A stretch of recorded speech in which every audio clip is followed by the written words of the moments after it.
Bismillahirrahmanirrahim. Assalamualaikum warahmatullahi wabarakatuh.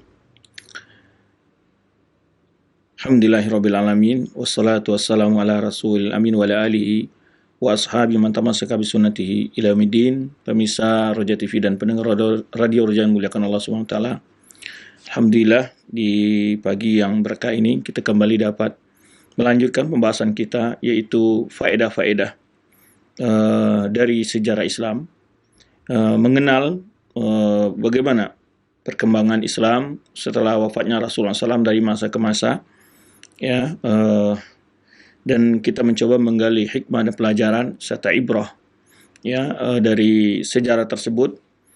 Kenapa satu saat kaum muslimin hidup dengan sangat tenang, nyaman, tentram, bagaimana kondisi mereka, kenapa bisa mereka demikian. Kita melihat sebab-sebab mereka itu bisa hidup tenang, bahagia.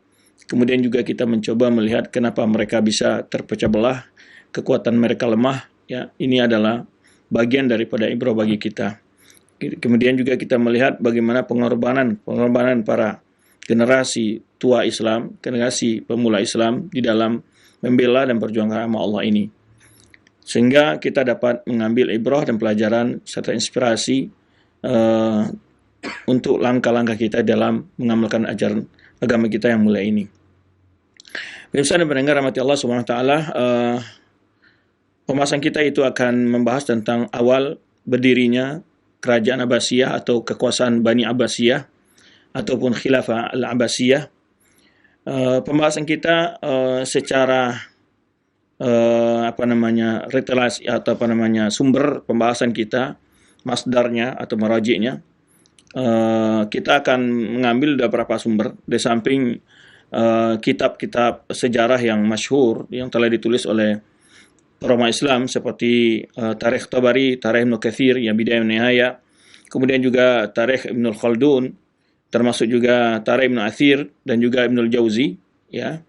Ini para ulama yang telah banyak menulis sejarah Islam, namun tentu sangat panjang bila kita membahas dan belum membahas dari banyak sisi. Maka kita mencoba mengambil intisari-intisari dari apa yang mereka tulis. Dan ada beberapa kitab, mungkin bagi para ustaz-ustaz yang lain ingin membahas atau ingin mengenal, atau bagi yang bisa berbahasa Arab mencoba untuk juga membaca dan mendalaminya. Ada beberapa kitab yang membahas tentang tarikh Daulah Abbasiyah ini. Itu yang pertama ada kitab ditulis oleh seorang namanya Dr. Muhammad Suhail Taqus, ya, Dr. Muhammad Suhail Taqus. Itu judulnya Tarikh Daulah Al-Abbasiyah. Itu diterbitkan oleh perpustakaan Darun Nafais, ya, perpustakaan Darun Nafais. Dr. Muhammad Suhail Taqus ini Ustadz Tarikh di Jami'ah Al-Imam Al-Auza'i, ya, Kuliah Dirasat Islamiyah. Itu yang pertama. Kita ingin membagi literasi ini. Semoga juga saudara-saudara kita yang lain, ustaz-ustaz yang lain juga bisa mengambil faedah jika ingin membahas dan mengenal sejarah ini, karena kita jelaskan hal ini karena banyak sekali dari musuh-musuh Islam, dari orientalis yang memutarbalikkan sejarah Islam ini. Maka dari itu di antara hal yang memotivasi kita untuk membahas dan meluruskan berbagai isu-isu negatif yang mereka ambil sepenggal-sepenggal dari sejarah Islam. Dan juga sebenarnya kita ketahui kelompok Syiah Rafidhah juga memutarbalikkan dari banyak fakta-fakta sejarah. Maka dari itu perlu kita memberikan informasi kepada kaum muslimin bagaimana hakikat kejadian dan juga fakta-fakta sejarah yang dikemukakan oleh para ulama kita. Kemudian ada juga yaitu kitab juga Daulah Al-Abbasiyah, Muhadarat fi Tarikh Al-Mamsa Islamiyah, ditulis oleh Syekh Muhammad Al-Khudari, ya, Syekh Muhammad Al-Khudari.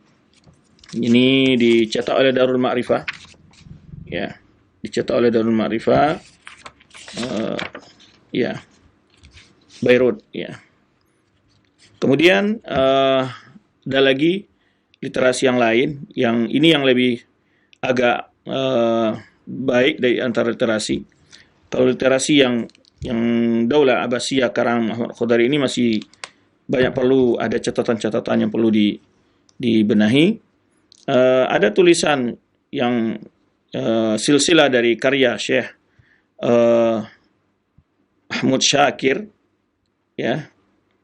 Beliau menulis yaitu Tarikh Al-Islami. Mahmud Syakir ini punya silsilah Tarikh Al-Islami, yaitu Mahmud Syakir. Beliau mulai dari Al-Ahdul Umawi, kemudian yang ada berapa kitab beliau tulis tentang hal ini, bisa di-download juga, ya, yaitu Tarikh Al-Islami. Kemudian dari beliau bagi nanti edisi-edisinya, ada Ahdul Umawi, ada Daulah Al-Abbasiyah, ya. Daulah Abbasiyah ini ada 2 jilid beliau bahas, karena memang Daulah Abbasiyah ini masa terpanjang di antara kekuasaan Khilafah Islamiyah yang terpanjang, ya. Hampir 5 abad mereka memerintah. Jadi dari 132 Hijriah sampai yaitu 656 Hijriah. Itu mereka meminta sekitar lebih dari 5 abad gitu, ya. Nah, maka dari itu kita akan mencoba membahas masalah ini. Ya, kita mencoba meringkas, ya. Bahas-bahasan ini tidak akan kita baca secara sempurna, secara keseluruhan, tapi kita mencoba mengambil intisari, faedah-faedah yang mungkin kita ambil untuk kita jadikan sebagai ibarat pelajaran serta intisari, motivasi bagi kita dalam mengamalkan agama ini dan memperjuangkan agama Allah ini. Baik, sebenarnya kita katakan tadi, yaitu Daulah Abbasiyah ini berkuasa yaitu dari tahun 132 Hijriah sampai 656 Hijriah, yaitu sekitar 524 tahun, ya, lebih daripada 5 abad mereka berkuasa. Jadi makanya dalam karya Mahmud Syakir, beliau memiliki 2 jilid tentang pembahasan Daulah Abbasiyah ini. Nah, kalau secara pribadi kami lebih mengusulkan, lebih memilih apa yang ditulis oleh Syekh Mahmud Syakir, ya. Di antara bahasan-bahasan yang lebih mantap itu Syekh Mahmud Syakir, karena beliau juga memberikan isyarat-isyarat terhadap berbagai bentuk kesalahpahaman dalam menerjemahkan fakta dan data dari sejarah-sejarah yang dipahami oleh sebagian orang talis atau sebagian para penulis sejarah Islam. Baik, saudara-saudaraku yang seiman, kita akan mulai dulu memperkenalkan keluarga Abbasiyah ini. Kenapa dinamakan Abbasiyah, bagaimana silsilah mereka. Setelah itu kita akan bahas nanti bagaimana kronologi berdirinya kekuasaan Abbasiyah ini.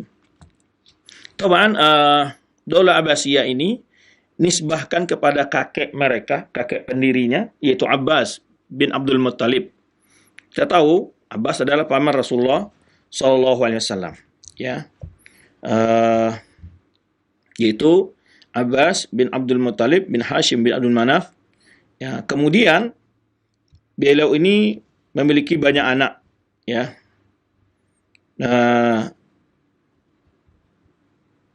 Tetapi keturunan dari Abbas ini, ya, yang terbanyak ada keturunan Abdullah bin Abbas. Nah, Abbas ini memiliki anak yang banyak juga yang masuk Islam. Kenapa kita jelaskan ini? Bahwa Abbas itu adalah bagian daripada keluarga Al-Bait, karena dia adalah paman Rasulullah SAW, dan Al-Bait itu adalah yaitu keturunan Bani Hashim yang masuk Islam, ya, masuk Islam. Jadi Abbas ini adalah saudara dari kandung dari ayahanda Rasulullah SAW, yaitu Abdullah bin Abdul Muttalib. Nah, kemudian dia punya anak, banyak anak, ya, Abdullah bin Abbas ini. Kemudian di antaranya yang masyhur yaitu adalah Abdullah bin Abbas, ya. Kemudian juga Fadl, ya, anak yang terbesar adalah Fadl. istrinya Abbas ini adalah Naila binti Janab bin Kulayb bin Nimir, ya. Ini dari kabilah Rabi'ah bin Nizar. Nah, nanti kita akan bicara nanti ketika ada persaingan antara Nizar kabilah dari Nizar dengan Qahtan. Qahtan dari Yaman. Nah, dan beliau ini lahir, Abbas ini lahir yaitu sebelum hadithatul fil atau sebelum terjadinya tahun fil, amul fil. Dan Rasulullah SAW lahir di tahun fil, yaitu tahun penyerangan Gajah Abraha ke Mekah. Dan beliau lahir 3 tahun sebelum kejadian itu. 3 tahun sebelum kejadian itu. Jadi berarti beliau lebih tua dari Rasulullah SAW sekitar 3 tahun. Itu Abbas, paman Rasulullah SAW. Ya, pamannya cuma lebih tua dari Rasulullah SAW 3 tahun saja. Dan beliau terkenal Abbas ini dari tokoh dari Bani Hashim, ya. Dan beliau sangat berteman akrab dengan Abi Sufyan, ya, yaitu ayah dari Muawiyah bin Abi Sufyan. Nah, ketika datang Islam, beliau termasuk orang yang membela Rasulullah SAW, tetapi beliau belum masuk Islam. Ya. Tapi beliau belum masuk Islam, tapi beliau ada termasuk orang yang membela Rasulullah SAW. Sama dengan paman Rasulullah SAW seperti Abu Talib, ya. Kemudian, ini terbukti ketika perjanjian Al-Aqabah Tsaniyah, yaitu kita tahu ada Aqabah Ula, Aqabah Tsaniyah yang kita bahas dalam sudah lama ya tentang sejarah awal Islam, yaitu ketika orang Ansar pergi berhaji ke Mekah, mereka mendengar telah diutus Nabi SAW, kemudian terjadi perjanjian di Aqabah Ula, Aqabatul Ula, yaitu di Aqabah Ula ini maksudnya dekat dengan di malam di Mina, yaitu dekat Jumratul Aqabah, posisinya di Mina. Di situ terjadi perjanjian Rasulullah SAW, yaitu perjanjian Aqabatul Ula ini beriman sekitar 12 orang dari para kaum Ansar. Kemudian mereka setelah selesai haji menyebarkan Islam di Madinah, dan saat itu juga Rasulullah mengirim Mus'ab bin Umair untuk sebagai dai yang mengajarkan Islam kepada kaum Ansar yang telah masuk Islam. Pada tahun berikutnya bertambah lagi jumlah kaum Ansar yang masuk Islam, dan 72 orang itu yang disebut dengan Aqabah Tsaniyah. Dalam Aqabah Tsaniyah ini Abbas itu di mana orang Ansar membuat kesepakatan dengan Rasulullah SAW, mengajak Rasulullah untuk berhijrah ke Madinah. Nah, di sini Abbas ini meminta jaminan dari kaum Ansar bahwa benar mereka jika Rasulullah SAW berhijrah ke mereka, ya, ketika Rasulullah SAW membuat perjanjian ini kaum Ansar tentu dengan secara sembunyi-sembunyi di Mina, di dekat Jumratul Aqabah, maka disebut Aqabatul Ula dan Aqabah Tsaniyah. Nah, ketika itu Abbas ini masih masuk Islam, tetapi dia tetap menjaga anak saudaranya ini. Jadi ketika Rasulullah SAW berunding dengan kaum Ansar yang 72 orang Aqabah Tsaniyah ini, di mana kaum Ansar menawarkan Rasulullah SAW yang selalu dimusuhi oleh kaum Quraisy di Mekah dan kaum kafir Quraisy Mekah, kaum musyrikin, menawarkan agar Rasulullah SAW berhijrah ke Madinah. Maka ketika itu pun Abbas ikut mendengar perundingan dan meminta kepastian orang Ansar benar-benar bisa menjamin keselamatan Rasulullah SAW. Nah, ini di antara peranan Abbas, ya, ketika sebelum masuk Islamnya beliau. Kemudian kita tahu, ya, Abbas ini ketika perang Badar, ketika Rasulullah telah berhijrah, kemudian terjadi perang Badar, dia termasuk di antara orang yang dipaksa oleh kaum Quraisy untuk ikut berperang. Nah, sehingga dia tertawan waktu itu, ya. Disebutkan ketika Quraisy datang menghadang Rasulullah di perang Badar, ya. Nah, Abbas ini keluar dengan bersama anak-anaknya, ya, dalam keadaan terpaksa dan juga anak saudaranya. Kali sebab itulah Rasulullah SAW mengatakan kepada para sahabat, "Man laqiya minkum Abbas wa Taliban wa Uqailan wa Naufal wa Aba Sufyan fala taqtuluhum fa innahum ukhriju mukrahina." Kata Rasulullah SAW, jika ada di antara kalian yang melihat Abbas, Taliban, ini anak-anak pamannya, Uqail, kemudian Naufal, dan Abu Sufyan, jangan kalian bunuh mereka, karena mereka dipaksa untuk ikut berperang. Ya. Nah, dan akhirnya ketika itu Abbas termasuk di antara tawanan yang tertawan, ya, di perang Badar, lalu dia menebus dirinya, ya, dan kemudian Uqail bin Abi Talib juga, Uqail bin Abi Talib, Naufal bin Harith bin Abdul Muttalib, ya, kemudian mereka kembali, Dia menebus dirinya, kemudian anak saudaranya Abi Talib itu Uqail dan Naufal ya bin Haris bin Abdul Muttalib, kemudian mereka kembali lagi ke Mekah. Nah, dan Rasulullah dan masuk Islamnya Abbas ini adalah sebelum Fatu Makkah, qarib ya. Berapa waktu sebelum Fatu Makkah? Ada yang mengatakan demikian, ada yang menyebutkan beliau masuk Islam waktu setelah Fatu Makkah. Baik. Kemudian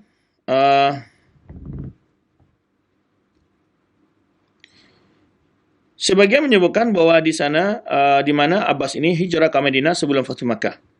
Ya, dan bahkan dia ikut dalam Fatu Makkah. Dan wa kana sabab fi najati Abi Sufyan wa fi tashrifihi bi qauli Rasulullah SAW.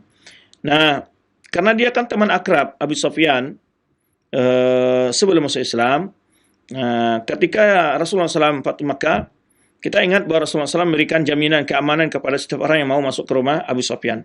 Ya, barang siapa yang pergi menyelamatkan diri ke rumah Abu Sufyan atau ke Ka'bah atau menutup pintu rumahnya, dia bersekurung di rumahnya, maka dia selamat, kata Rasulullah SAW. Maka di antaranya di sini adalah man dakhala dara Abi Sufyan fahuwa amin. Orang yang masuk ke rumah Abu Sufyan maka termasuk orang yang aman, tidak dibunuh. Ya, kalau dia menyelamatkan dirinya bersembunyi di rumah sendiri atau ke rumah Abu Sufyan atau ke Masjidil Haram, maka dia termasuk yang tidak dibunuh waktu Fatu Makkah itu. Nah, namun ini salah satu pelajaran yang diambil oleh Imam Nawawi dalam metode berdakwah, karena Abbas ini memberikan masukan kepada Rasulullah SAW, dia tahu tentang Abu Sufyan, ya, bagaimana kepribadiannya. Kemudian dengan menghargai Abu Sufyan ini, ya, dia akan mudah masuk Islam. Kemudian juga akan banyak orang lain yang akan masuk Islam karena Islamnya dia. Ya, karena banyak juga orang melihat terpengaruh dengan kepribadian dia dan seterusnya. Maka oleh sebab itu Imam Nawawi memberikan faedah bahwa ketika berdakwah kita tetap menghormati ataupun mengharikan penghargaan kepada tokoh-tokoh. Sebenarnya Rasulullah SAW memberikan penghargaan kepada Abu Sufyan ini karena asal masukan pamannya Abbas. Ya, kita berikan di salah satu faedah dalam berdakwah di Imam Nawawi di sini bahwa di mana Rasulullah dalam adab berdakwah tetap mengatakan tokoh orang kafir itu tetap ditokohkan di tengah orang kafir itu sendiri, sehingga barang siapa yang masuk ke rumah Abu Sufyan dia akan aman. Sebenarnya Rasulullah SAW juga dalam menulis suratnya kepada Raja Najasyi atau Raja Romawi, ya, dan berapa raja-raja di masa beliau menyebutkan ketika mengirim surat kepada Kaisar Rum, beliau mengatakan ila azimir Rum. Ini juga ada adab yang diambil dalam berdakwah, ya, di mana kita menghargai tokoh-tokoh yang ditokohkan oleh mereka, dan mudah-mudahan dengan begitu tokoh ini akan tertarik kepada Islam, kepada sunnah, ya, kemudian juga mengajak para bawahannya, kolega-koleganya, kerabat teman-temannya untuk masuk ke dalam Islam. Baik. Kemudian Abbas ini juga hadir dalam perang Hunain dan terusnya tinggal di Madinah. Rasulullah SAW sangat memuliakan dan mencintainya, ya. Dan Abbas ini wafat yaitu pada waktu saat kekhilafan Utsman bin Affan. Wafat di khilafah Utsman bin Affan sekitar tahun 32 Hijriah di bulan Rajab. Nah, anak-anaknya banyak, ya, anak Abbas ini banyak. Kenapa kita jelaskan? Untuk menjelaskan bahwa Ahlul Bait itu bukan hanya keturunan dari Ali bin Abi Thalib saja atau keturunan Husain saja. Jadi semua dari anak-anak paman Nabi SAW masuk Islam, bahkan paman-paman Nabi SAW masuk Islam itu ada semuanya, mereka adalah Al-Bait. Nah, beliau punya anak, yaitu diceritakan, ya, di antaranya disebut namanya Fadl, dan beliau diberi kunyah dengan Abu Fadl. Itu anak yang terbesar. Kemudian yang kedua, anaknya adalah Abdullah bin Abbas, yang terkenal, ya, Abdullah bin Abbas. Dan ini hijrah, dan beliau lahir 2 tahun atau 1 tahun sebelum hijrah, ya. Kemudian ada lagi anak beliau namanya Ubaidillah bin Abbas. Jadi yang ketiga anak beliau Ubaidillah bin Abbas. Kemudian Abdurrahman. Kemudian Kitham atau Kutham, ya, Kitham. Kemudian Ma'bad, kemudian Ummu Habibah. Ya. Ini Ummu Habibah. Ini di antara anak beliau yang melalui istri beliau Lubabah binti Haris. Ini istri beliau Lubabah binti Haris. Di anak beliau dari istri beliau yang Lubabah binti Haris itu ada namanya Fadl, ada Abdullah, Ubaidillah, Abdurrahman, Kitham, kemudian Ma'bad dan Ummu Habibah. Kemudian juga ada lagi anak beliau dari istri beliau yang lainnya. Kemudian wakan Abbas menggairiha daripada selain istrinya Lubabah Ummu Fadl ini, itu anak beliau yang lain adalah Kathir Ibn Abbas, Kathir, kemudian Tamam, kemudian Sofia, kemudian Umaymah, ya, ibunya adalah Ummu Walad. Nah, kemudian juga anak beliau yang lain adalah Haris dari istri beliau yang lain, yaitu Jamilah binti Jundub, ya, dari kabilah Huzailiyah. Kemudian dari anak-anaknya yang punya anak banyak adalah yaitu Abbas, Abdullah bin Abbas, itu Abdullah bin Abbas, ya. Fadl, Abdurrahman, Kitham dan Kathir wa Tamam, ya, tidak mempunyai keturunan. Aqabal Abbas min siwahum. Jadi baru punya cucu dia dari yang anak-anak yang lain. Wala siyama min Abdullah. Ya, secara khusus dari anaknya Abdullah, ya, dari sinilah banyak tersebar keturunan Abbas ini, yaitu dari anaknya Abdullah. Dan itu adalah kakek dari Khalifah Abbasiyin, dari Khalifah bin Abbasiyyin. Nah, setelah itu kita akan lutut berikutnya Abdullah bin Abbas, ya. Abdullah bin Abbas ini sebenarnya kita jelaskan tadi beliau lahir 2 tahun sebelum hijrah. Maka ketika wafatnya Rasulullah SAW, beliau berumur 13 tahun. Beliau umur 13 tahun ketika wafatnya Rasulullah SAW, baru berumur 13 tahun. Ya. Dan Rasulullah SAW sangat mencintainya dan menghormatinya, dan dia termasuk dari antara fuqaha sahabat yang masyhur, ya, min abadil arba'ah. Dan bahkan Rasulullah SAW mendoakan Abbas ini, Allahumma faqihhu fid din wa 'allimhu ta'wil. Dari situlah Ibnu Abbas ini memiliki ilmu yang banyak berkat doa dari Rasulullah SAW, terutama tentang ilmu Al-Quran, tentang menafsirkan Al-Quran. Nah, oleh sebab itu Umar bin Khattab, ya, sering mengajak Abdullah bin Abbas ini untuk hadir dalam diskusi-diskusi khusus dalam pemerintahan Umar bin Khattab, ya, bersama pada senior-senior sahabat yang lainnya. Bahkan Umar tidak ragu meminta pendapat pandangannya dalam banyak masalah dengan kebersamaan walaupun umurnya masih terlalu muda. Tetapi ilmunya sudah sangat tua, ya, umurnya muda.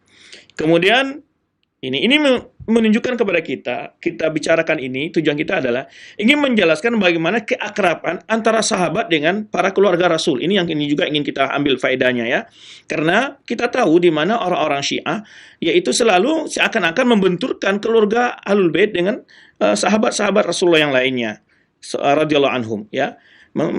Seakan-akan ada permusuhan, ada perebutan kekuasaan antara mereka. Nah, ini yang ingin kita jelaskan bagaimana Umar sendiri, ya, bagaimana mencintai Abdullah bin Abbas, menghormatinya, apalagi Utsman bin Affan. Utsman bin Affan itu menyuruhnya sebagai Amirul Hajj pada tahun wafatnya Utsman bin Affan, yaitu ketika Utsman bin Affan dikepung oleh orang-orang yang memberontak ke Madinah, ya, pada tahun 35 Hijriah, ya.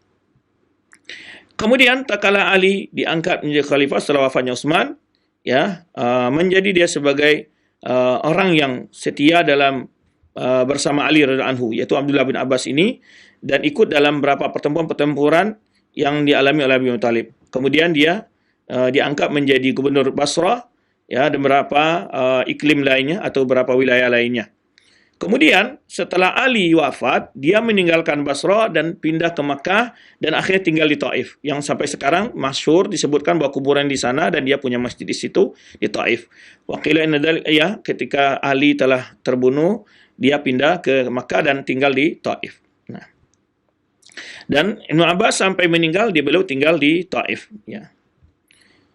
Kemudian saat Muawiyah, setelah Ali wafat, Muawiyah berkuasa, itu Muawiyah sangat menghormatinya dan sering Muawiyah yatawaddu ilaihi katsiran, ya. Yaitu yatawaddadu ilaihi katsiran, yatawaddadu maksudnya sangat menghormati, mengirimkan hadiah, mengirimkan bantuan-bantuan kepada Abdullah bin Abbas ini di Taif, ya. Sebenarnya yang dilakukan oleh Muawiyah terhadap Bani Hashim yang lainnya, terhadap keluarga Rasulullah yang lainnya.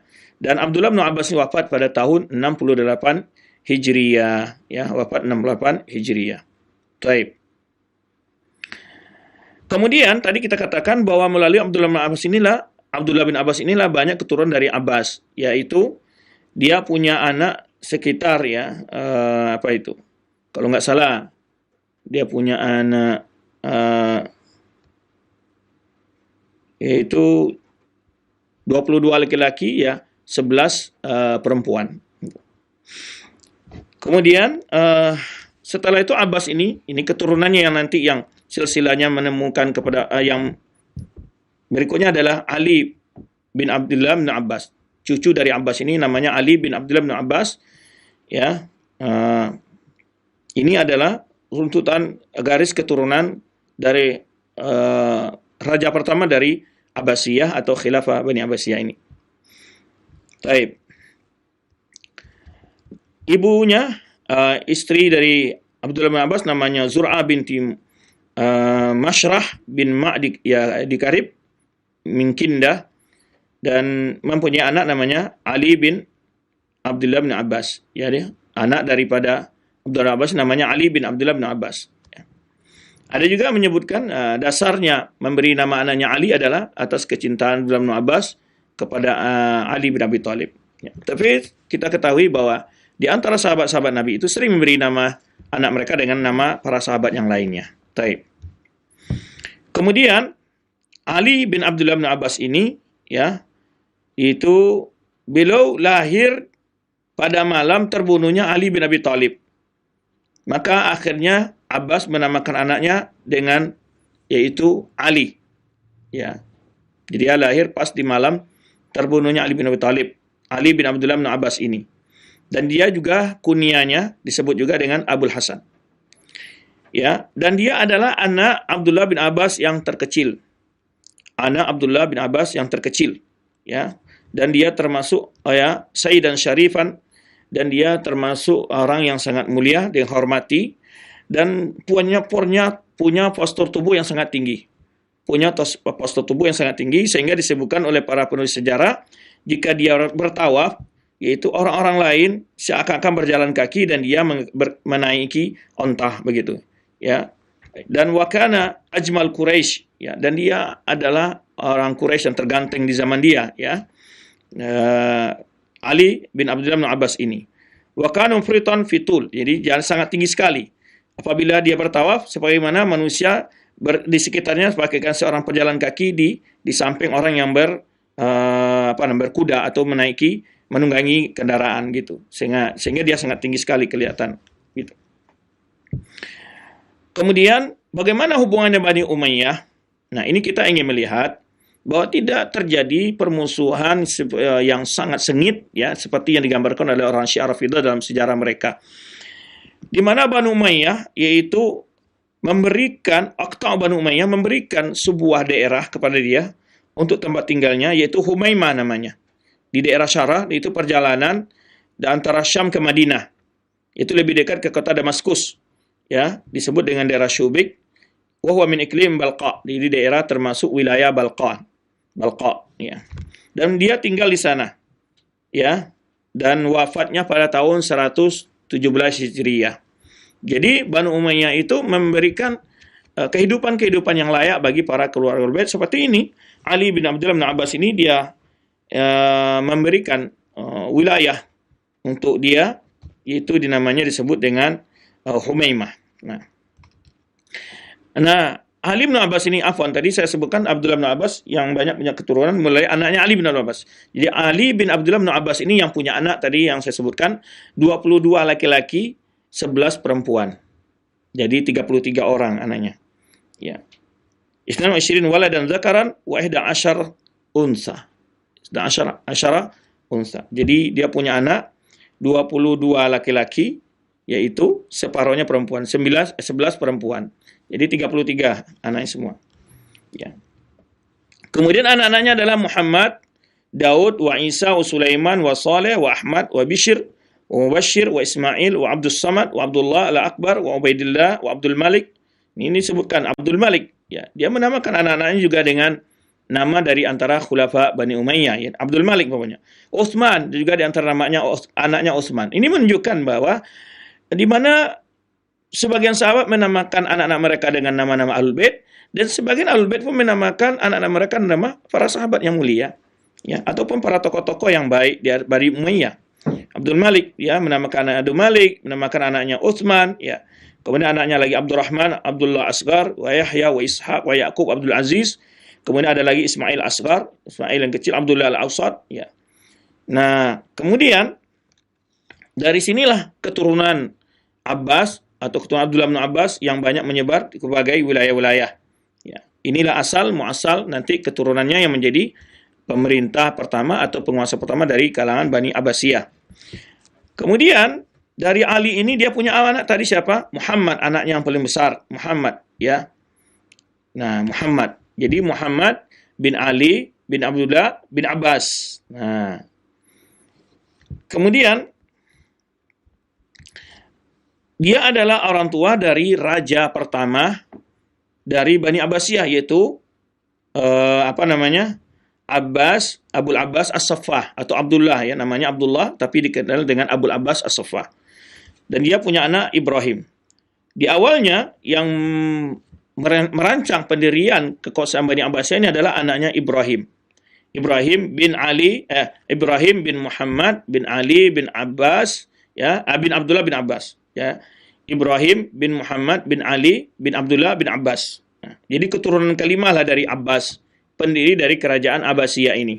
Kerajaan Abbasiyah itu, yaitu yang pertama mencetuskan dari Ibrahim. Ketika Ibrahim ini dikejar oleh penguasa Bani Umayyah dan bersembunyi di suatu tempat, dan kemudian ajal datang menjemputnya, dan dia berwasiat yang akan menggantikan dia adalah saudaranya, itu Abdullah bin Ali, ya, Abdullah bin Muhammad bin Ali bin Abdullah bin Abbas, yaitu dikenal dengan Abul Abbas As-Saffah. Nah, kemudian anak-anaknya Muhammad bin Ali bin Abbas inilah yang berkuasa resmi mendirikan kekuasaan Bani Abbasiyah. Ya, maka memerintahlah yang pertama Abul Abbas As-Saffah, Abu Ja'far Al-Mansur, ya, ini mereka-mereka yang pertama-tama memerintah mendirikan kerajaan Abbasiyah. Nah, itu sedikit silsilah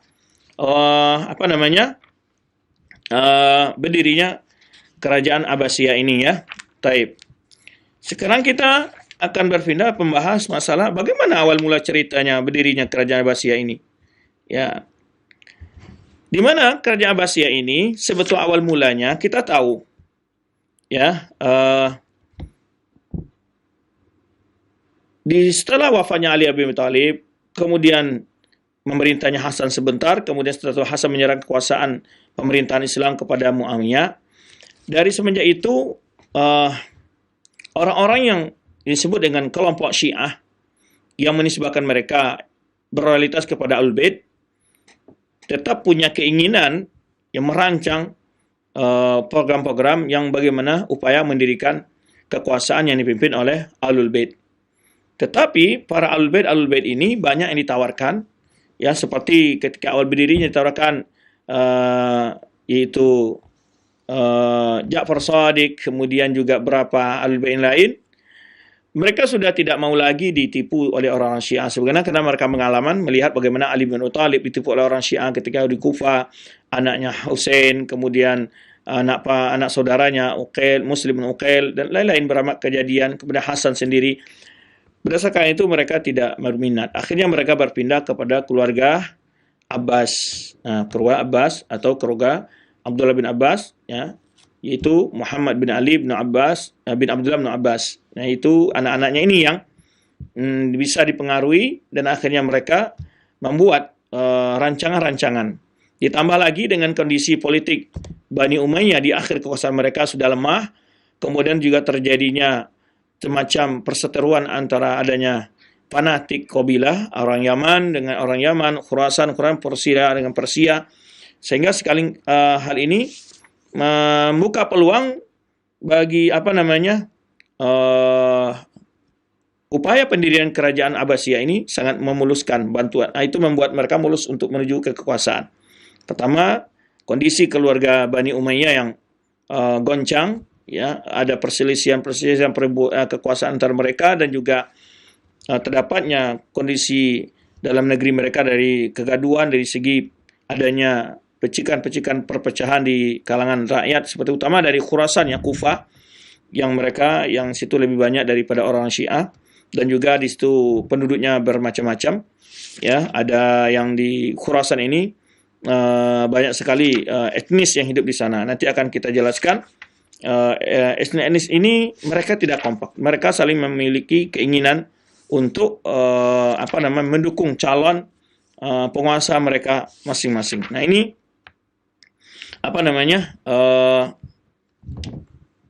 awal-awal mula munculnya upaya pendirian kerajaan Abbasiyah ini.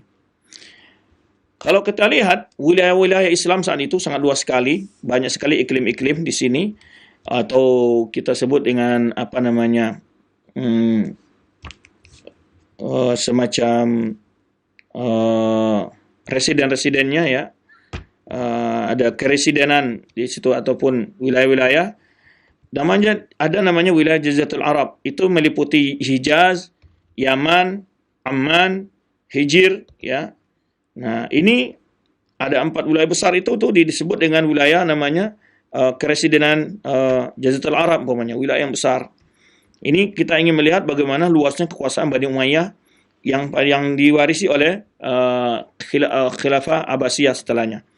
Kemudian adalah iklim Irak. Irak ini meliputi apa saja wilayah? Ada Kufah, ada Basra, ada Wasit. Ini kita dengar ada ulama Al-Wasiti, itu ada dari Wasit. Kemudian adalah kota Madain, adalah kota Halwan, ada kota Samura. Samura ini adalah yang tempat kota sucinya orang Syiah hari ini, Samura ya. Nah, ini ada 6 wilayah, kabupaten lah bahasa kitanya kalau tadi kita sebut provinsi gitu. Kemudian adalah iklim Al-Jazirah. Kalau tadi Jaziratul Arab, kalau ini Al-Jazirah. Al-Jazirah itu apa saja? Meliputi itu Diyar Rabi'ah, yaitu daerah Musil. Kemudian Diyar Mudar, yaitu Riqqah. Ada lagi Diyar Bakr. Nah, kemudian adalah iklim Syam, yaitu wilayah Syam. Itu meliputi berapa wilayah yang besar juga. Ada Qasrin, ibu kotanya Halab. Ada Hims, ibu kotanya Hims. Kemudian Damaskus, Urdun, ya, Palestina. Ya, yang sekarang ini berapa wilayah negara sekarang itu dulu semuanya yaitu sebuah iklim Syam, dan itu di bawah kekuasaan Bani Umayyah semua. Antum melihat sekarang yang hari ini mungkin ada sekitar berapa negara ya, lebih dari 30 atau sekitar 20-an lebih, itu negara-negara itu semua dulu di bawah kekuasaan Bani Umayyah yang pada hari ini sudah terpecah belah dan banyak kekuasaan. Ada Syara, ada Palestina, ada Urdun, ada Damaskus, Hims ya. Kemudian ada lagi iklim Mesir. Nah, Mesir ini mana saja meliputi wilayahnya? Itu meliputi disebut ada namanya Furma Jafar, ya, Al-Huf, Rif, ya, ini daerah-daerah Iskandaria, Makedonia, Said, di Mesir ada namanya Said, Al-Wahad. Nah. Dan lagi iklim Maghrib. Maghrib ini mana saja? Itu meliputi daerah Afrika, ya. Afrika yaitu Kairawan yang hari ini bertempat di Maroko, ya, Maroko, Aljazair, Tunis, itu semua dulu di bawah kekuasaan Bani Umayyah ya. Coba bayangkan sama antum yang hari ini sekian banyak negara itu semua dulu dari bawah satu khilafah. Nah, ini kalau Maghrib ini disebutkan ini banyak sekali, ada 7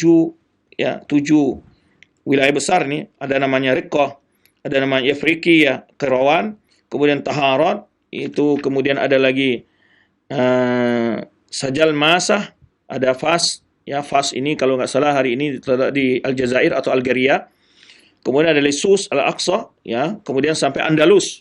Andalus yang hari ini adalah Spanyol. Coba bayang sama antum ya. Luasnya kekuasaan waktu itu. Kemudian ada lagi iklim Masyrik namanya Zuljanibain. Itu banyak sekali meliputi daerah-daerah yang luas ya, termasuk Bukhari ya, yang sekarang di bawah kekuasaan Rusia, kemudian daerah-daerah sekitar Afghanistan, Pakistan, ya, Kazakhstan, daerah-daerah di Wara'in Nahar. Kemudian Khurasan, ya, adalah Khurasan ini apa saja yang meliputi, itu luas juga daerahnya. Nah, ini kita membayangkan ya, ada Sijistan, Hara, Jauzajan, ya, Naisabur. Nah, ini daerah-daerah negara bagian Rusia itu semua dulu di bawah kerajaan Islam. Ada lagi namanya iklim Dailam, ya. Ini banyak juga wilayah-wilayahnya, termasuk daerah Tabaristan, ya, Dailaman, Khizir, ini termasuk daerah-daerah Rusia, sebagian daerah Rusia ya. Sangat banyak di sini negara-negara yang pada hari ini mungkin ada lebih 30-an terlebih ya. Ini ada sekitar 14 iklim di sini disebutkan itu dulu di bawah kekuasaan semuanya Bani Umayyah, yang akhirnya yaitu diwarisi oleh kerajaan Abbasiyah Walaupun setelah berdirinya Kerajaan Abbasiyah ini, kekuasaan berdiri dua, iaitu di mana Abdurrahman Ad-Dakhil lari ke Andalus dan mereka tetap mengakseskan kerajaan Bani Umayyah di Andalus. Baik, kita akan coba bagaimana dijelaskan oleh Mahmud Syakir dalam kitab beliau Tarikh Islami. Kita kalau bicara Daulah Al-Abbasiyah, beliau bercerita cukup panjang di sini bagaimana awal-awal berdirinya, ya, kerajaan Abbasiyah ini. Beliau menyebutkan bahwa kecintaan kaum muslimin kepada Ahlul Bait kemudian juga diiringi dengan terjadinya mundurnya kekuatan dan kelemahan, ya, mulainya termunculnya kezaliman banyak di akhir kerajaan Bani Umayyah. Tentu orang mencoba mencari suasana baru. Ya, ini yang menyebabkan demikian. Nah, kemudian juga ada juga orang-orang yang sebetulnya bukan sekedar itu, tapi ingin kekuasaan yang dikejar.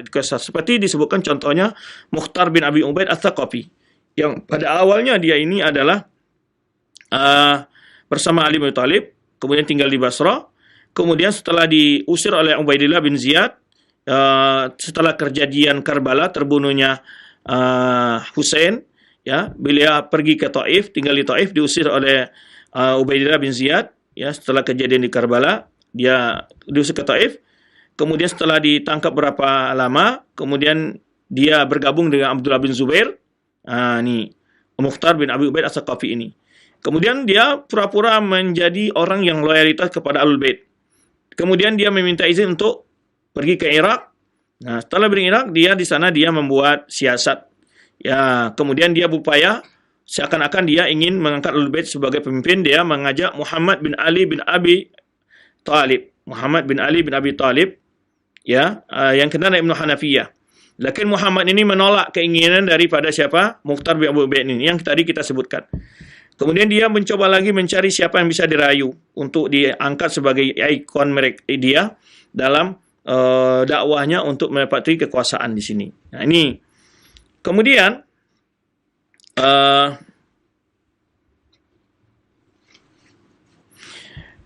Gerana Mukhtar idda anna hadha rafu atau adam ridha min sifatil imam. Waqad qala Muhammad bin Ali maratan indama balagu anna ba'd an-nas yasum anna inda al-bait katsir min asrar ilmi. Nah, ini pada satu kali Muhammad Hanafi ini ketika dia mendengar ada orang mengatakan bahwa Ahlul Bait itu punya wasiat-wasiat tersendiri, maka dia mengumumkan dengan secara tegas mengatakan inna wallahi ma warithna min Rasulullah illa ma baina hadaini lawhaini. Jadi dia tegaskan karena dicoba buat opini dan isu oleh Mukhtar Ats-Tsaqafi ini bahwa Ahlul Bait itu adalah orang-orang yang ditunjuk sebetulnya sebagai penguasa dalam menyimpan wasiat. Akhirnya Muhammad bin Ali, yaitu kanan Muhammad Hanafiyah ini, menjelaskan kepada kaum muslimin, kami tidak mewarisi apa-apa dari Rasulullah kecuali apa yang ada di antara dua lauha ini, atau disebut yang hanya kecuali Al-Quran ini. Wa asyara ila Mus'haf, ini yang kami waris dari Rasulullah SAW. Wa inna min za'ama ana indana sya'an naqra'uhu illa kitab Allah faqad kadzaba. Kalau ada orang menyatakan, menyampaikan ada sesuatu yang kami miliki selain kitab Allah, sungguh dia telah berbohong, kata Muhammad Al-Hanafiyah. Ini sekaligus membantah, ya, bantahan orang-orang Syiah yang mengatakan adanya wasiat Rasulullah kepada Ali, kemudian kepada Ali atau kepada nama-nama yang akan menjadi pemimpin setelah Rasulullah SAW telah dicatat oleh Rasulullah dalam sebuah wasiatnya, itu semuanya bohong. Nah, ini dikatakan oleh Ahlul Bait sendiri, yaitu di antaranya Muhammad bin Ali bin Abi Thalib, yaitu yang kanan Muhammad Hanafiyah. Kemudian setelah itu, ya, ini menunjukkan bahwa di mana walahada lam yakun, yani ini menunjukkan Muhammad Ali dia tidak pernah meminta kekuasaan, ya, atau dia mengaku sebagai imam, ya. Kemudian juga anaknya Abdullah dari siapa? Muhammad Hanafiyah ini. Sekalipun ada orang-orang lain mengaku bahwa dia itu adalah yang jadi imam. Kemudian sebenarnya kita jelaskan tadi bahwa Bani Umayyah memuliakan para Bani Hashim, termasuk di sini Bani Hashim ada Ahlul Bait, dan wa yaqta'unahum wa yuqti'una lahum qata'i. Jadi mereka memberikan wilayah-wilayah untuk mereka garap, untuk mereka tinggal, wa yu'tunahum al-a'tiyat, di mana mereka juga memberikan hadiah, bantuan-bantuan untuk Ahlul Bait dari kalangan Bani Umayyah ini. Tetapi ada juga sebagian mereka yang tidak puas, ya, sekalipun ada juga sikap-sikap yang mungkin tidak disenangi oleh sebagai Ahlul Bait dari wilayah atau gubernur-gubernur, sebagian dari gubernur dari penguasa Bani Umayyah ini. Nah, kemudian muncul tadi kehendak-kehendak yang tadi dimuncul mulai dari masa siapa, yaitu Ibrahim bin Muhammad bin Ali bin Abdullah bin Abbas tadi. Nah, ini dimulai awalnya situ. Jadi dia menyusun kekuatan-kekuatan rahasia ketika telah melihat lemahnya kekuasaan Bani Umayyah.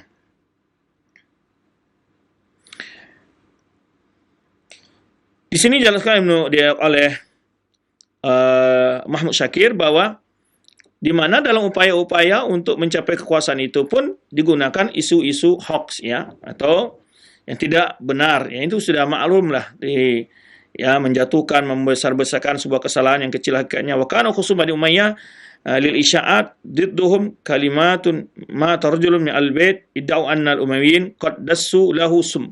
Ya, di antara isu-isu yang disebarkan itu seperti umpamanya untuk menarik perhatian orang, dikatakan bahwa Bani Umayyah telah meracun salah seorang dari Al-Bait. Ya. Walikasrati isya'at kada yasduqu kulla iddia.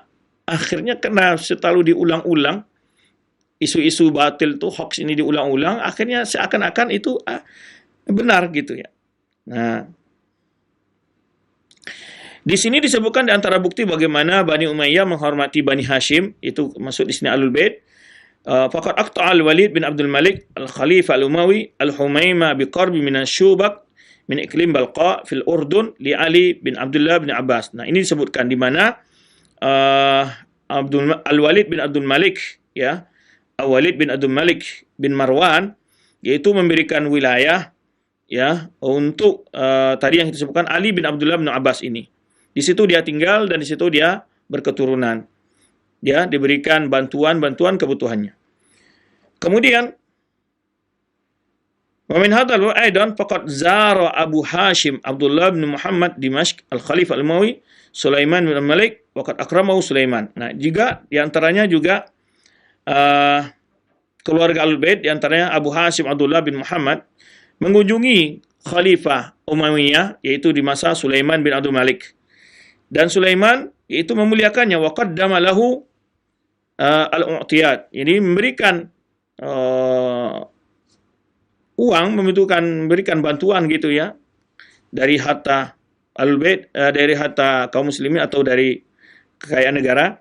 Summan sarafa Abu Hashim mutawajjihan ila al-Madinah Munawwarah. Kemudian dia setelah pulang dari mengunjungi Sulaiman bin Abdul Malik ini, kembali ke Madinah. Wa asna tariq sya'ara bil marad. Tapi ketika dalam perjalanan menuju Madinah dari Syam ini, dia merasa sakit. Wa asa bin ajali, kemudian dia merasa ajalnya sudah dekat. Wa haddatsa bidzalika murafiqihi, kemudian dia sampaikan kepada orang-orang yang bersamanya dalam perjalanan yang menemaninya. Faqala ba'dhum li la'alla Sulaiman qaddasa lakasum. Nah, di sini datang isu itu. Ketika dia sudah pulang dari Sulaiman bin Malik, kemudian diberikan berbagai pemberian hadiah dari Sulaiman bin Malik. Ketika dalam perjalanan ke Madinah, dia sakit di dalam perjalanan menuju Madinah. Nah, ada yang membuat prasangka, membuat prediksi gini, mungkin saja dia ini diracun oleh Sulaiman. Nah, fatawama bidzalika ka halati kulli maridin. Akhirnya ada yang menganggap membenarkan isu itu, pantasyaral khabar. Akhirnya berita itu menyebar. Ya, karena dia sakit, tidak ada bukti. Tidak ada bukti sebetulnya Bapak Sulaiman meracun, tidak meracun. Tidak ada bukti. Tapi ada prediksi begitu saja. Akhirnya disebarkan berita itu. Ya. Wa asbah syakku mazmu'um yaqinan. Keraguan tadi seakan-akan suatu keyakinan. Fata'asra Abu Hashim min Bani Umayyah. Akhirnya ini dia mengira hal itu benar. Wa arraja 'alal Humaimah. Kemudian dia dibawa ke Humaimah. Humaimah tempat tinggal siapa tadi? Ali bin Abdullah bin Abbas. Wa naqala dzalika ibnu ammihi Muhammad bin Ali. Nah, akhirnya dia sampaikan kepada anak pamannya, yaitu anak dari Ali bin Abdullah bin Abbas tadi, yaitu Muhammad namanya, Muhammad bin Ali bin Abbas, yaitu tentang berita isu bahwa dia diracun oleh Sulaiman bin Abdul Malik. Nah, inilah ya dari isu, dari prediksi yang tidak ada fakta, tidak ada data, langsung menyebar dan itu menjadi dasar. Ini awal-awal timbulnya isu keinginan dari keturunan Bani Abbas ini untuk menguasai membuat kekuasaan. Merasa ada rasa dengki, merasa ada kemarahan di dalam dirinya karena dia mendapat info bahwa di mana Abu Hashim ini diracun oleh Sulaiman bin Abdul Malik. Nah, ketika dia sakit itu pergi ke tempat anak pamannya itu, siapa tadi? Muhammad bin Ali bin Abdullah bin Abdul Muttalib. Muhammad bin Ali bin Abdullah bin Abbas, ya, bin Abdul Muttalib. Wa talaba minhu ay ya'mala dhidda Bani Umayyah. Nah, dia mengharap untuk membalas ini, ya, perlakuan dia Bani Umayyah terhadap dia gitu ya. Langsung hal ini ditanggapi dan seakan itu adalah suatu kepatuhan. Walau kana qad wudi ali Abi Hashim summa laqudi alaihi bi syaklin sari'. Nah, ini dibantah oleh sebagian penulis sejarah, kalau seandainya betul-betul dia itu diracun, tidak akan mungkin dia itu dalam waktu yang panjang bisa hidup, ya. Atau mungkin baru saja berapa 1 jam sudah nggak akan bisa hidup kalau seandainya diracun begitu ya. Tapi kan ini berhari-hari dalam perjalanan ke Madinah, makan berapa hari, bisa 1 minggu ya kan. Bahkan dari Madinah Syam bisa 1 bulan perjalanan. Dan dia hidup dalam sakit itu. Kemudian dalam perjalanan dia menuju saja ke Humaimah, kembali lagi ke daerah Damaskus ya, di mana Humaimah ini adalah daerah yang terdapat antara perjalanan dari Damaskus ke Madinah. Nah, dia pergi ke tempat anak pamannya ini dan memprediksi hal ini benar dan dia meminta balas atas perbuatan tersebut. Nah, waratul mulu antara asum az-zu'af lakin Abu Hashim qad asha ba'da mughadarati Sulaiman ma yazdu ala syahrain. Ya, bahkan Abu Hashim ini hidup setelah dia pulang dari mengunjung Sulaiman bin Malik ini adalah hampir 2 bulan dia hidup, ya. Nah, kita tahu juga, kita sudah bicara ya tentang bagaimana kemuliaan Sulaiman bin Abdul Malik. Akhlaknya, ibadahnya, ya, sehingga dia akhirnya menunjuk Umar bin Abdul Aziz untuk menjadi penggantinya, tidak menunjuk saudaranya sendiri. Dia karena ingin kebaikan untuk Islam, kebaikan untuk umat Islam.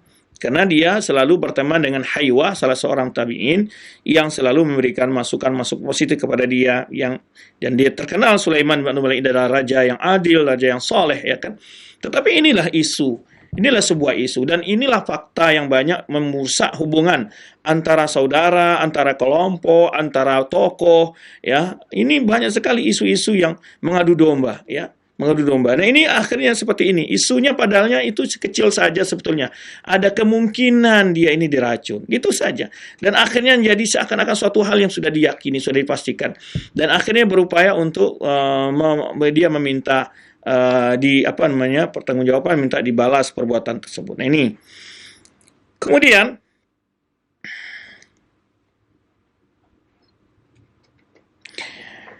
Kemudian orang-orang yang ingin berkuasa, ya, membesar-besarkan urusan tersebut, kemudian juga menyebutkan sebuah adanya informasi bahwa Abu Hashim ini telah memberikan sekian harta kepada Muhammad bin Ali bin Abbas ya, dan mengajarkan kepada dia bagaimana taktik-taktik pendirian sebuah khilafah. Nah, padahal waktu itu ya tidak ada semacam politik-politik apapun dilakukan oleh Muhammad bin Ali bin Abdullah bin Abbas ini.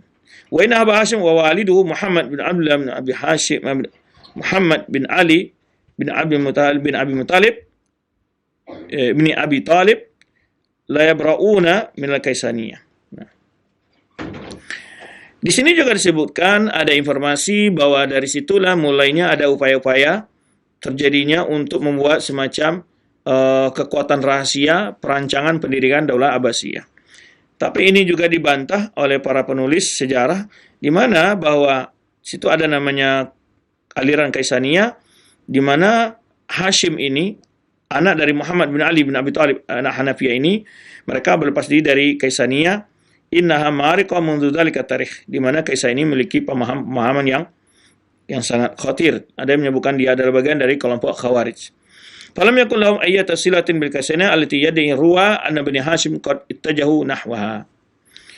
Wal waqi' anna Muhammad bin Ali bin Abbas qad waqa'a fi udhuni kalam Abi Hashim. Yang sebenarnya penyampaian dari Abu Hashim tadi, anak dari Muhammad Hanafiyah ini, ya, menyampaikan kepada Muhammad bin Ali bin Abbas ini bahwa dia kemungkinan diracun, ya, itu mempengaruhi Muhammad bin Ali bin Abbas ini. Kemudian dia punya anak, yaitu tadi kita sebutkan lebih dari 20 orang yang banyak pengaruhnya, ya. Dan ini memiliki kekuatan yang besar. Kama anabahu Ali Abdullah bin Abbas qad syaja'ahu ala al-mudi fi hadhihi at-tariq wastamara syaji'uhu hatta tuwfi ana. Dari sini adalah mulai Muhammad bin Ali bin Abbas ini mengarahkan putra-putranya untuk mengambil alih kekuasaan secara rahasia dari Bani Umayyah. Sampai Muhammad bin Ali bin Abdullah bin Abbas ini meninggal pada tahun 117 Hijriah di Humaimah, dan dilanjutkan oleh putranya setelah itu, ya, yaitu Ibrahim. Ya, ketika Ibrahim wafat dilanjutkan oleh saudaranya itu Abdullah, ini karena Abul Abbas As-Saffah. Baik. Kemudian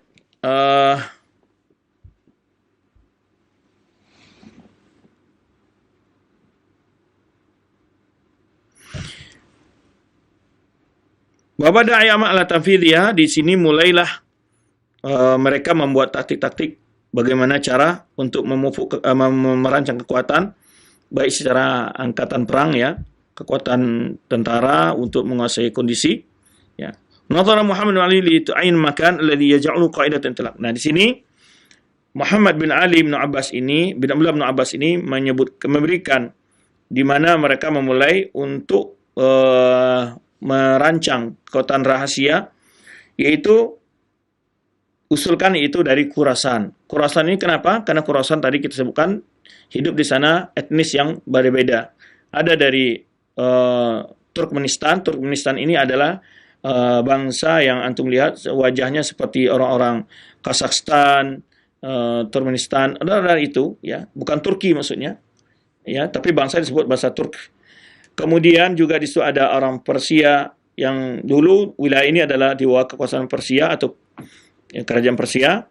Kemudian juga ada Arab, dan Arabnya pun terbagi dua, ada Arab Yaman dan ada Arab Qahtani dan Arab Nizar. Nah, jadi kondisi etnis yang berbanyak-banyak inilah dimanfaatkan untuk mengatur siasat di sana, ya, oleh Muhammad bin Ali bin Abdullah bin Abbas ini. Baik.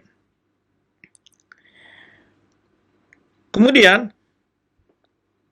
disebutkan di sini oleh Muhammad Syakir tentang rencana-rencana mereka. Ketika mempersiapkan untuk memberontak kepada Bani Umayyah, ya, di sini ada beberapa tokoh-tokoh yang disebutkan.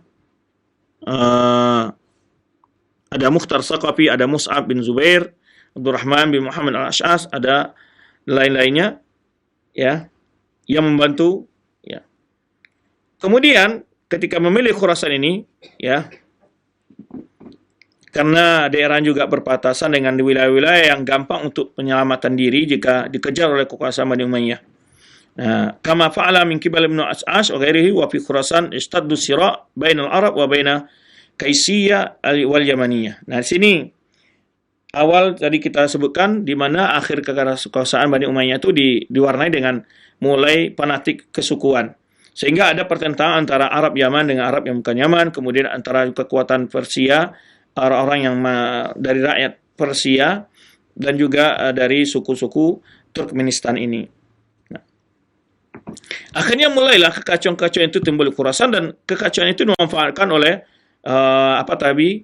tokoh-tokoh Bani Al-Abbasiyah untuk menyusun kekuatan mereka. Dan mereka mencari tokoh-tokoh yang mungkin loyal kepada mereka, baik dari Arab maupun dari kalangan Persia ataupun dari kalangan Turkmenistan itu Turk ini. Nah, kemudian di sana juga banyaknya mawali wa humul ladzina kanu ariqa bighadin nazar an usulihim sawa'an akanu araban aw ajaman ala khilaf ma yaqulun al-mu'arrikhun al-muhaddithun min anna mawali humul muslimuna min ghairi Arab. Nah, di sini sebutkan di sana juga banyaknya budak-budak yang baik dari Arab bukan Arab. Kemudian di sini juga disebutkan beberapa contoh oleh Muhammad Syakir, di antara karena ada isu, ya, bahwa yang dijadikan budak itu adalah orang-orang yang bukan Arab saja. Maka dibantah oleh para ulama, di antara Muhammad Syakir menjelaskan tidak. Para budak-budak yang ditawan itu, dia bahkan di antaranya disebutkan keturunan yaitu Yazid bin Haritha. dan ia ini maula Rasulullah SAW, dan ini asalnya Arab. Ya. Wal Miqdad bin Amr radhiyallahu anhu kana maula Aswad bin Abdin Yaghus, ya, Az-Zuhri wa huwa Arabi, dan ini juga orang Arab. Dan wa yakunu maula bil half Abdullah, kemudian juga Abdullah bin Jahsh, ya, Halif Bani Abdi Syams. Dan beliau menyebutkan beberapa orang nama-nama di sini ketika ada orang menyebutkan bahwa pemberontakan kekacauan terjadi di Khurasan itu dimulai karena adanya semacam penindasan, pelecehan terhadap kesukuan umpamanya. Ini tidak benar karena yang dia diwali itu bukan hanya orang-orang non-Arab saja, tapi juga ada dari orang Arab gitu. Kemudian beliau ceritakan sini, ketika di Khurasan ini terdapat banyak suku-suku yang berbeda-beda tadi, itulah yang membuat mudahnya untuk menyusun strategi yang dirancang oleh tokoh-tokoh Al-Abbasiyah tadi, atau anak-anak dari keturunan Muhammad bin Ali bin Abdullah bin Abbas tadi. Kemudian para tokoh-tokoh itu mulai mempengaruhi, ya, tokoh-tokoh kabilah, tokoh-tokoh politiknya, ya. Maka menyebarlah dakwah ataupun ajakan untuk mengangkat khalifah berikutnya dari keturunan Al-Bait, terutama ini dari keturunan Abbas bin Abdullah, dari keturunan Abdullah bin Abbas ini. Nah, kemudian disusunlah kekuatan oleh Muhammad bin Ali bin Abbas, arsala fi amin mi'a min sayr abdi ila Kufah. Dia disusunlah, diutus sepuluhan ke sini, ya. Maka ketika ada namanya Abu Muslim Al-Khurasani, Abu Muslim Al-Khurasani di antara tokoh sentral yang merancang banyak, mempengaruhi banyak dari gubernur-gubernur wilayah yang dikuasai oleh Bani Umayyah dan juga tokoh-tokoh kabilah yang ada di Khurasan. Jadi Abu Muslim Al-Khurasani sangat memiliki peran penting di situ. Nah, pada suatu kali ada di antara tokoh yang diutus namanya Abu Ikrimah As-Siraj, itu wa Muhammad Al-Hunais wa Hayyan Al-Attar wa amru bi'amal al-bu'd bid'awah fanalu ba'dul najah. Jadi itulah yang mempengaruhi, mengajak orang-orang untuk mengajak mendirikan Daulah Abbasiyah ini. Nah.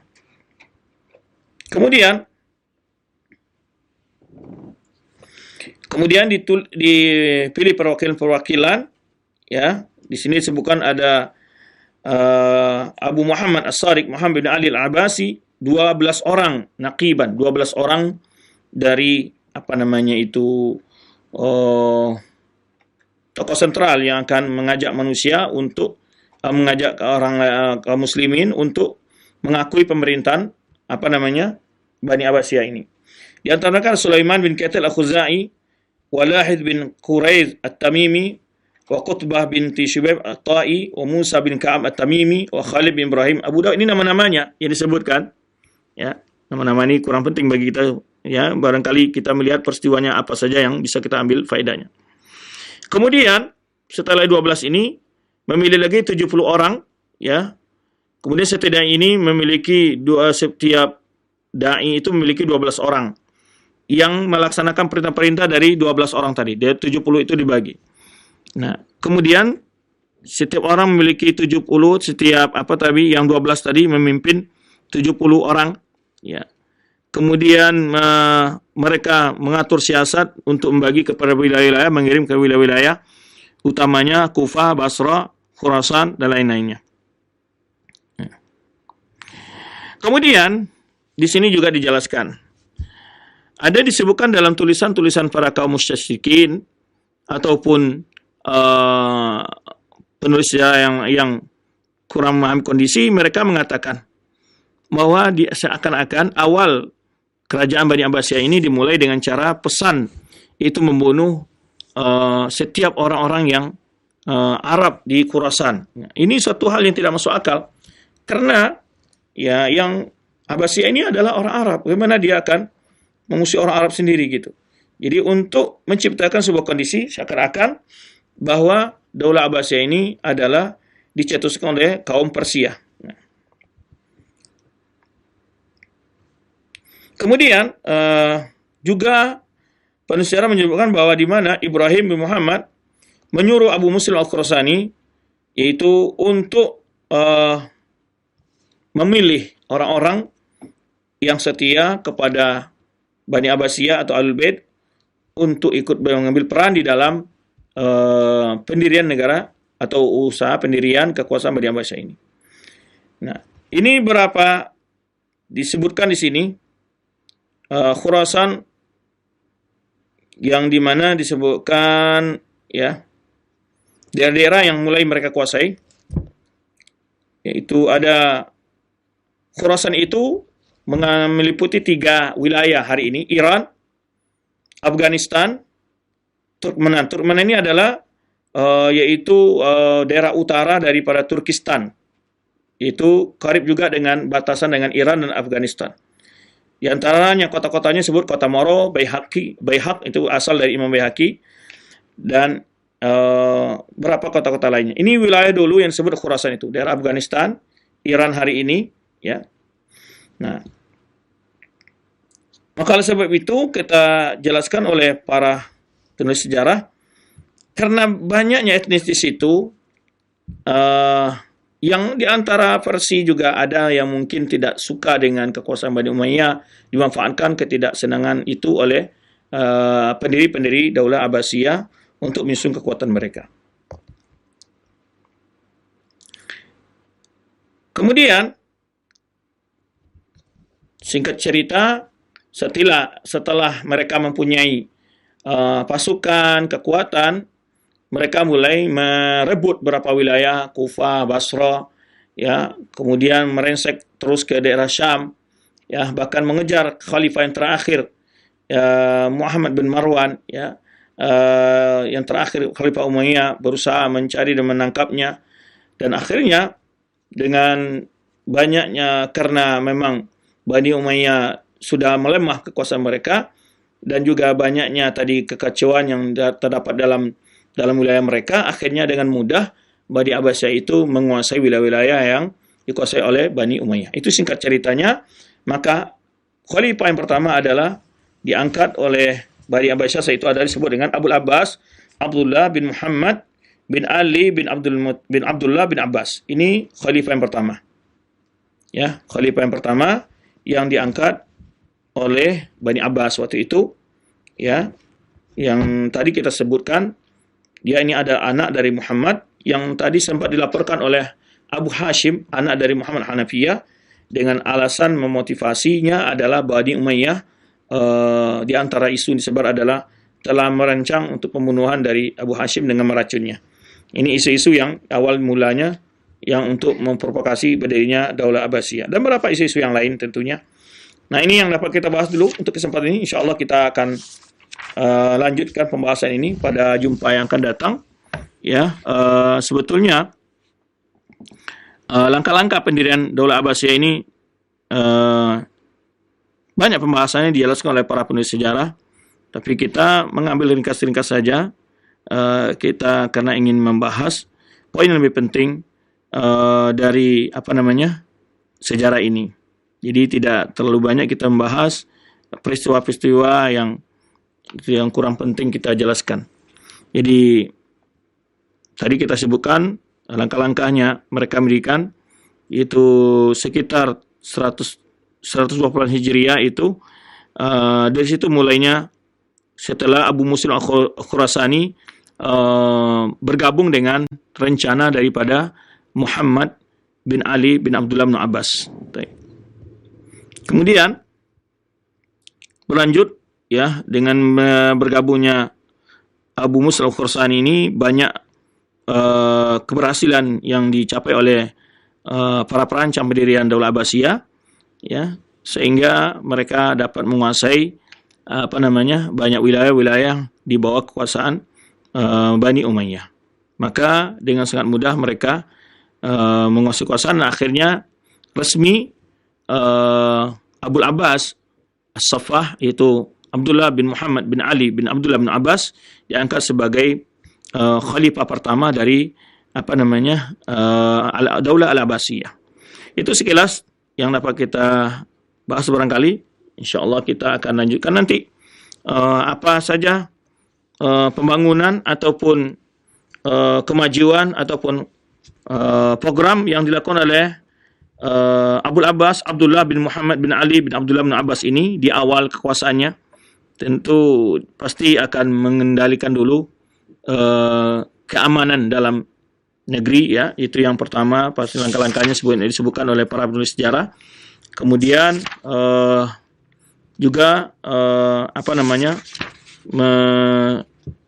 mengadakan pembangunan, di antara yang disebutkan adalah di mana sepanjang perjalanan dari Baghdad, karena setelah dulu kekuasaan Bani Umayyah berpusat di Syam, kalau Bani Abbasiyah berpusat di Baghdad, itu di Irak, di Baghdad.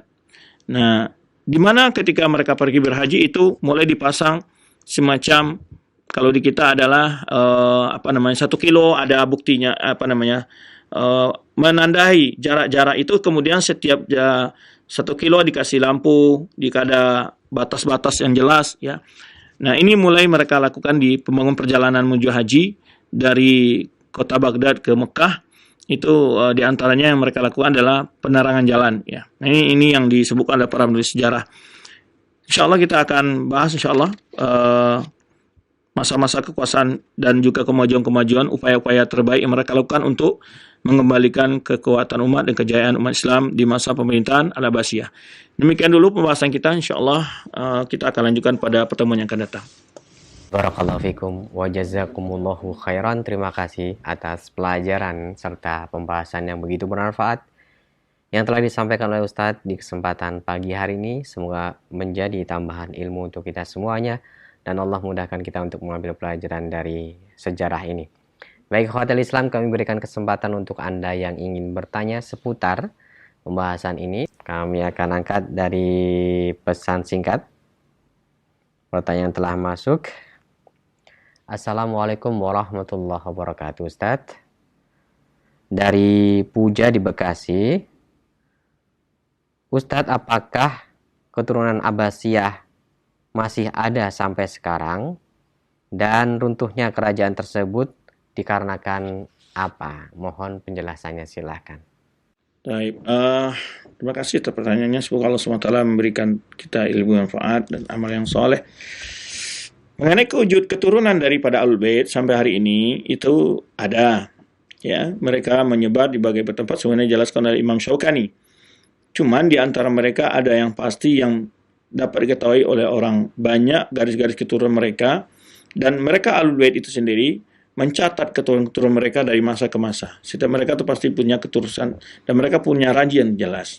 Cuman di antara mereka yang jelas-jelas hari ini itu yang diketahui oleh semua orang itu adalah keturunan Ahlul Bait, seperti rajanya Urdun, ya, yang sekarang Abdullah, kemudian rajanya Maroko yang sekarang juga, ya.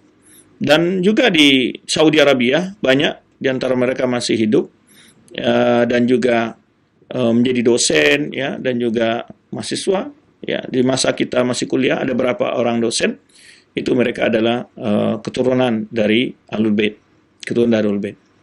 Jadi mereka masih ada. Cuman pastinya mana yang keturunan Abbas atau yang bukan, atau keturunan dari Ali bin Abi Thalib atau bukan, kalau kita tentu tidak mengetahui secara persis, ya, karena ada kitab memang yang membahas juga keturunan mereka itu sampai hari ini.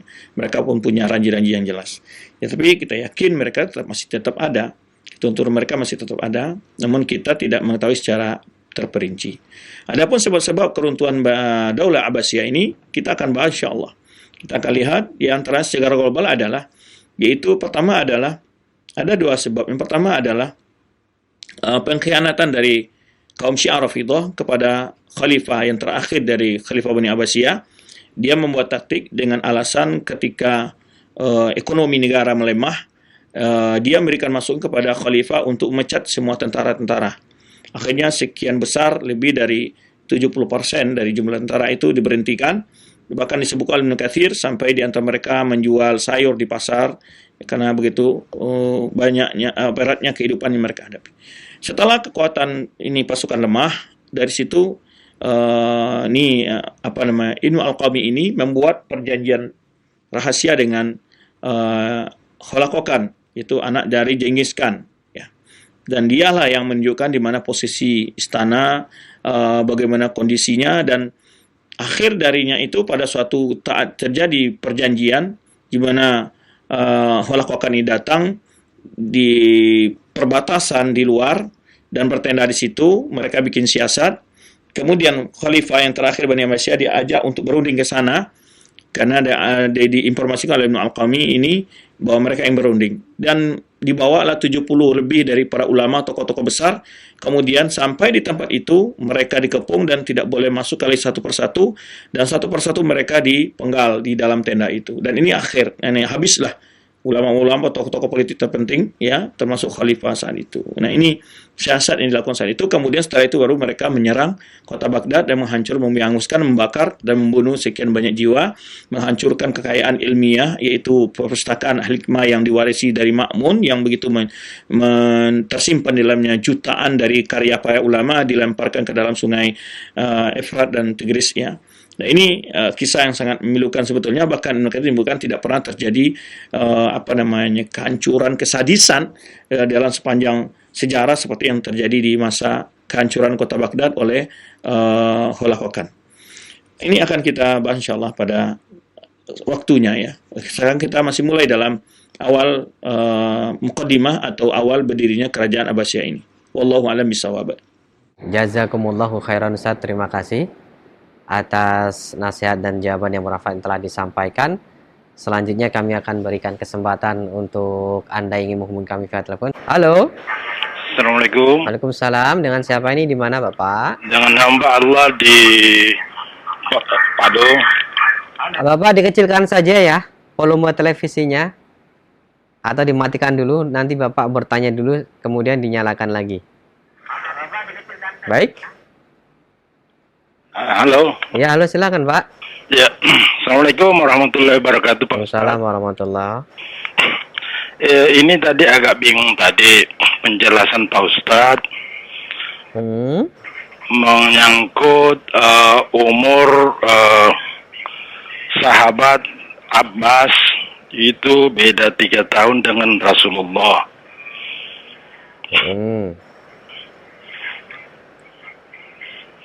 Sudah? Iya. Itu saja Pak? Bukan, yang saya mau tanyakan ini kan orang tuanya Nabi itu kan anak yang terakhir. Kemudian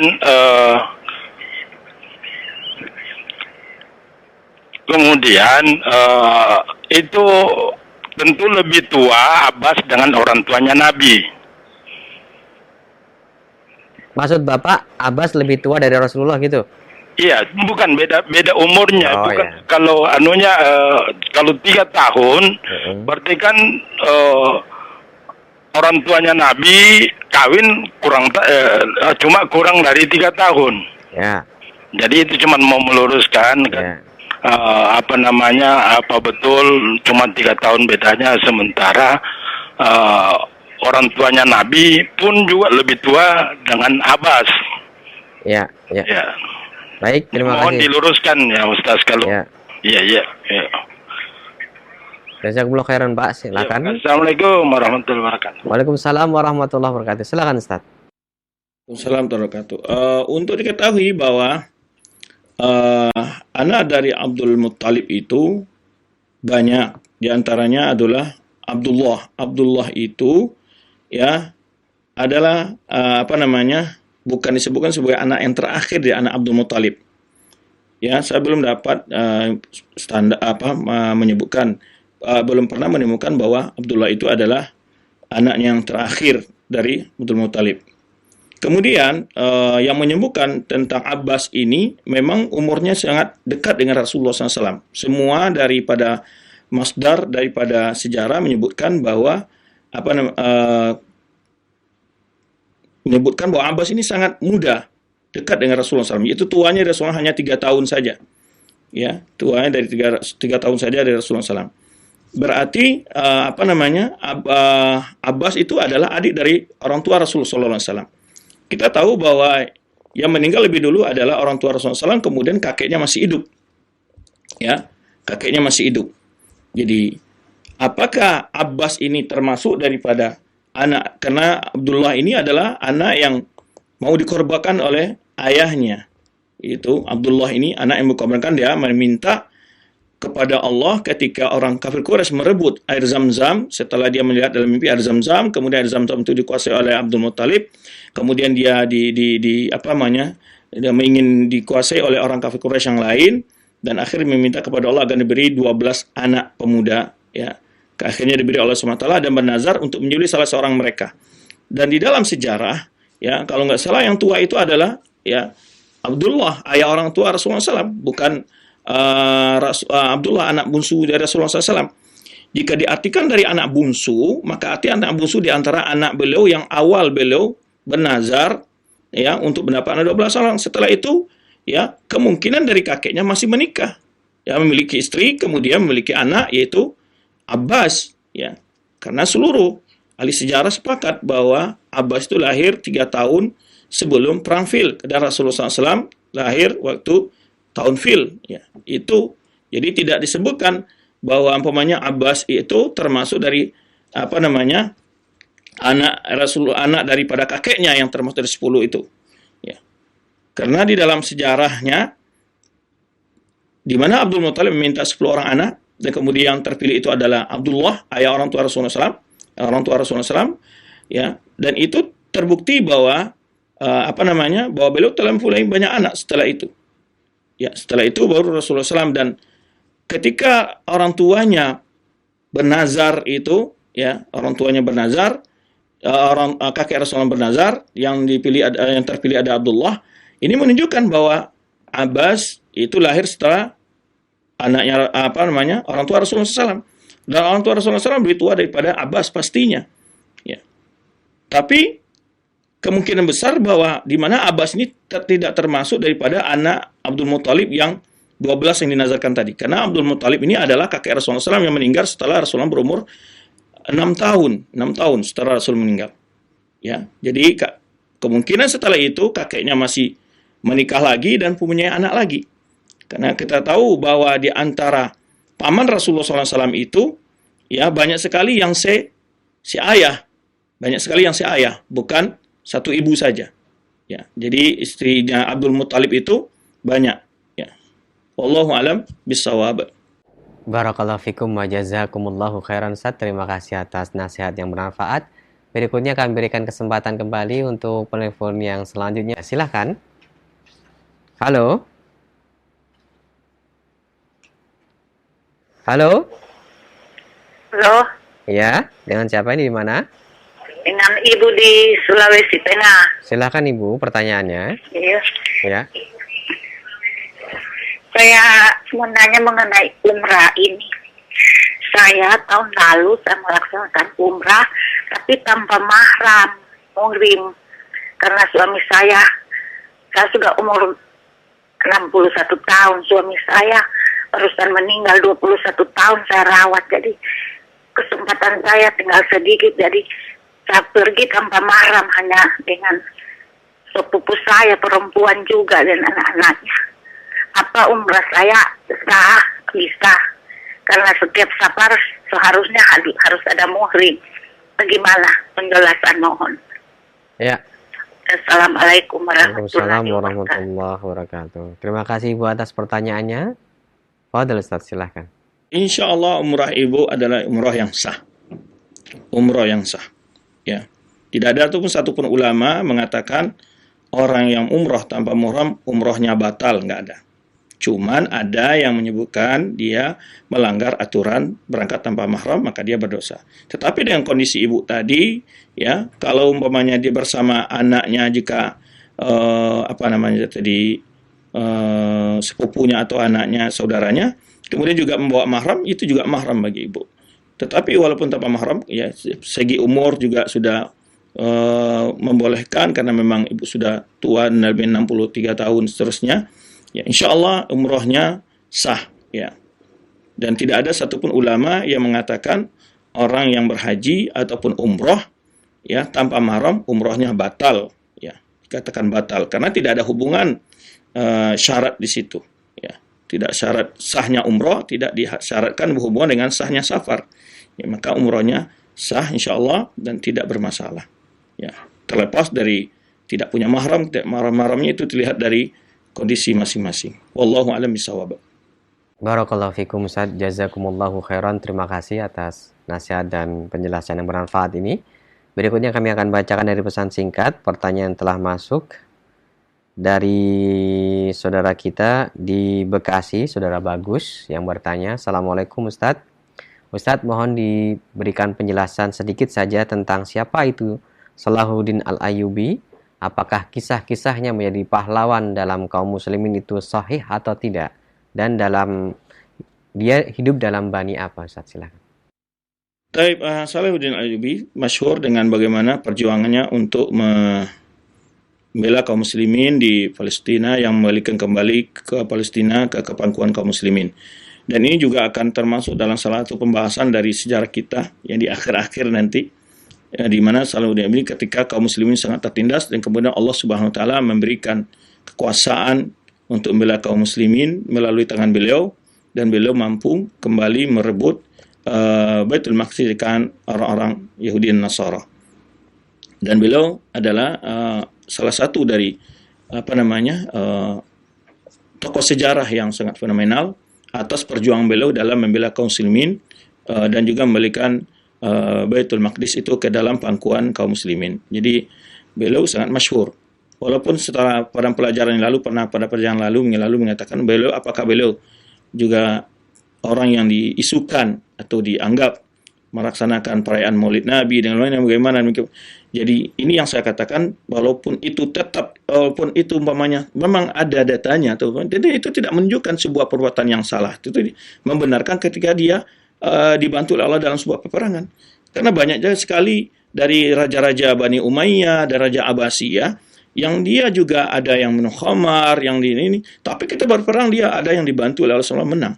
Jadi ini kita sering general dalam hukum. Kalau orang ini baik, berarti semua tindakannya baik. Enggak begitu. Hukumnya tidak begitu. Ya, manusia punya kealfaan, punya kesalahan, punya kelemahan. Itu kalaupun ada data dan fakta yang benar, penisbaan perbuatan-perbuatan yang tidak mengikuti sunnah Rasulullah SAW dinisbahkan kepada itu benar. Tapi Allah alam, dan disebutkan dalam sejarahnya bahwa Salahuddin Al-Ayyubi adalah seorang orang yang taat beragama, ya buktinya di mana atas kesolehannya Allah SWT memberikan kemenangan atas pasukannya untuk membela kaum muslimin. Wallahu a'lam bishawab. Nah, Ustaz, barakallahu fikum wa jazakumullahu khairan. Nampaknya waktu juga yang membatasi pertemuan kita di kesempatan pagi hari ini. Dan kami ucapkan terima kasih atas kesediaan Ustaz untuk menjawab beberapa pertanyaan yang telah masuk. Sebelum kami akhiri, mohon Ustaz memberikan ikhtitam. Fadhil Ustaz. Terima kasih banyak atas kebersamaan antum pada pagi ini dalam pembahasan kita faedah-faedah sirah nabawiyah. Semoga apa yang kita jelaskan dapat kita ambil faedahnya, dan kita diberi oleh Allah selalu kesehatan, kesempatan untuk belajar dan untuk mengamalkan ilmu yang telah kita dapat. Terima kasih untuk semua teman-teman, baik di studio Roja Cilensi maupun di studio mini Istri Imam Syafi'i. Semoga Allah SWT senantiasa menjaga antum dan memberikan keberkahan kepada antum dan juga kepada keluarga antum. Demikian, wallahu a'lam bishawab.